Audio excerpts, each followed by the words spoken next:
प्यारे साथियों, लॉकडाउन चल रहा है, तो चलिए इस लॉकडाउन में हम आपके लिए लेकर के आए हैं एक शिक्षाप्रद सच्ची कहानियाँ जो आपको मनोरंजन के साथ साथ सच्चाई, न्याय और ईमानदारी का संदेश देगी। आज की कहानियाँ है जितनी मुंह उतनी बात। एक किसान था, उसके पास एक टट्टू था। एक दिन वह अपने बेटे के साथ टट्टू लेकर मेले की ओर चल दिया। किसान और उसका बेटा दोनों पैदल चल रहे थे और दोनों के साथ साथ टट्टू खाली रास्ता नाप रहा था। कुछ दूर चलने पर उसे 3-4 लड़के मिले जो मेला देखकर वापस लौट रहे थे। किसान और उसके बेटे को पैदल जाते देख उन लड़कों में से एक लड़का बोला, अरे देखो ये कितना बुद्धू है, दोनों टट्टू को होते हुए खुद पैदल चल रहा है। ये चाहे तो मजे से टट्टू पर बैठकर मेला जा सकता है। लड़के की बात सुनकर किसान ने अपने बेटे को टट्टू पर बैठा दिया और खुद टट्टू हाँकता हुआ उसके पीछे पीछे चलने लगा। थोड़ी ही दूर जाने पर 2-3 बूढ़े आदमी मिले। उसमें से एक बूढ़ा आदमी गुस्से से किसान के बेटे को बोला, अरे मूर्ख, नीचे उतर, तू जवान है, तगड़ा है, फिर भी मजे से टट्टू पर लदा है। बेचारा बूढ़ा बाप पैदल चल रहा है, तुझे शर्म नहीं आती? चल उतर नीचे, टट्टू पर बाप को सवार होने दे।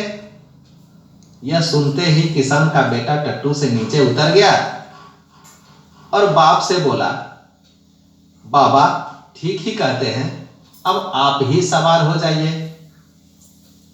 किसान टट्टू पर बैठ गया, उसके पीछे पीछे उसका बेटा पैदल चलने लगा।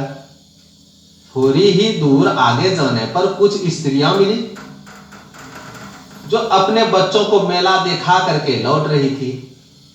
उसमें से एक स्त्री अपनी साथी से बोली, देखो देखो बहन, यह बूढ़ा बाप कितना निर्दयी है, जैसे इसको शर्म नाम की कोई चीज ही नहीं।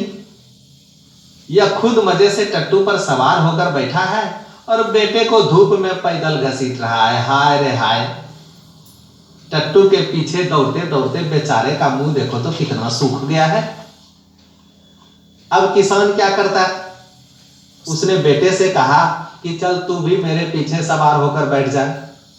बेटा फौरन बाप के पीछे टट्टू पर सवार होकर बैठ गया। अब दोनों टट्टू पर बैठ करके बड़े मजे से जा रहे थे। जाते जाते रास्ते में उसे एक बाबा मिला।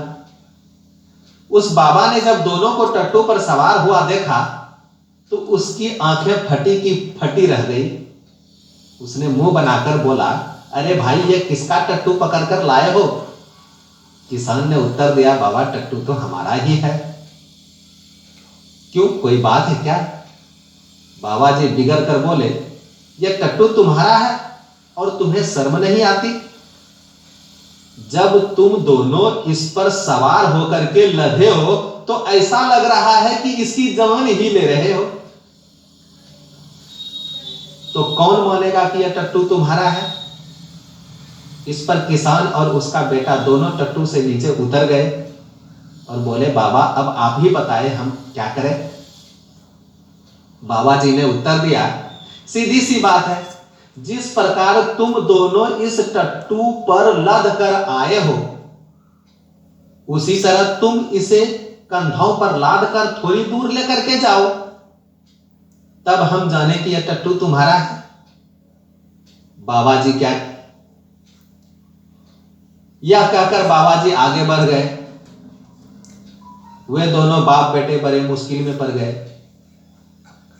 उन्होंने तो पहले टट्टू के चारों पैर को रस्सी से कसकर बांधा, फिर उसके बीच मजबूत लकड़ी डाल दी। इसके बाद उसी लकड़ी के सहारे टट्टू को अपने कंधे पर लाद कर आगे बढ़ गए। टट्टू को इससे बहुत कष्ट हुआ और जोर जोर से चिल्लाने लगा। रास्ते में एक नदी पड़ती थी जिस पर पुल बना हुआ था। उस पर लोगों की भीड़ थी। जब उन्होंने देखा कि 2 आदमी लकड़ी के सहारे जिंदा टट्टू को अपने कंधों पर लेकर के जा रहे हैं वे बहुत घबराए।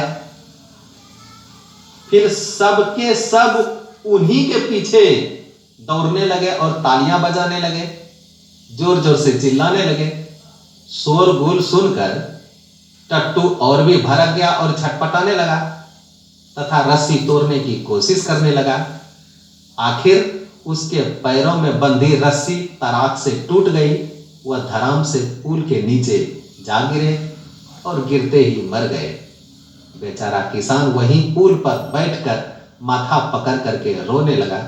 हाय, मैं तो सबको प्रसन्न करना चाहा, किंतु कोई प्रसन्न नहीं हुआ, उल्टे मुझे ही इतना दुख उठाना पड़ा और अपने टट्टू से भी हाथ धोना पड़ा। तो प्यारे साथियों, इस कहानी से एक सीख मिलती है कि जितने लोग उतनी बात।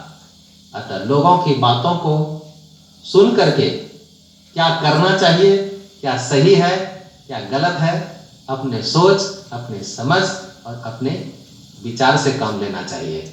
अगर ये वीडियो अच्छा लगा तो फिर इसे लाइक करें, शेयर करें, सब्सक्राइब करें और बेल आइकन की घंटी अवश्य दबा दें। जय हिंद, जय भारत। अगले दिन फिर उपस्थित होंगे नई कहानी के साथ।